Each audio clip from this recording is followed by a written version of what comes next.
Honorable Mayor, Council, and staff, good evening.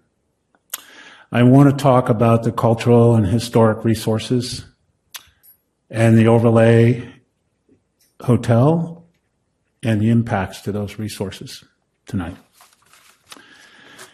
And I think of all the things that this whole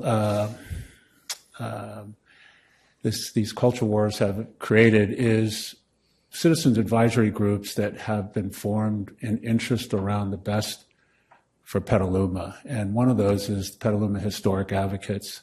And I'm proud to be a part of that group of architects, designers, engineers, and historians from Petaluma. So going forward, this is on the record, but I want to make sure it's been clarified. Nearly all of the impact analysis in the DEIR hinges on this contention that Rex Hardware is no longer a historical resource.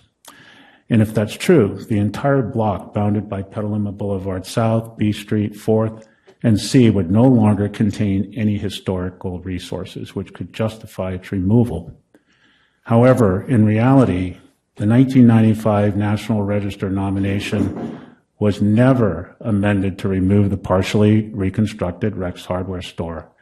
This was perhaps due to the fact that the replacement is reasonable reproduction of what previously stood on the site. Its height, massing, materials, and details are all quite similar to the building that was destroyed. Very few people who pass by the building every day can tell the difference between the two. Furthermore, a portion of the original California 1870 complex still survives. It's quite clear that 313 B Street, which is Rex Hardware, is still a contributor to the Petaluma commercial historic downtown.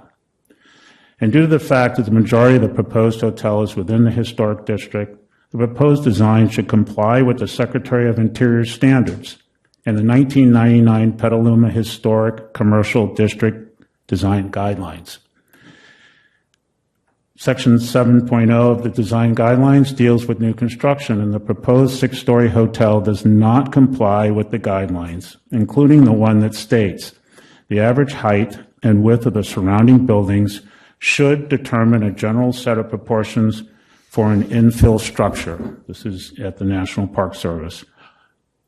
Although the width of the surrounding properties is comparable to the proposed new hotel, the height definitely does not comply because all of the adjoining properties are either 1 or 2 stories in height. In a nutshell, a 6-story building will tower over the buildings in the rest of the historic district. So the proposal is out of compliance. Thank you.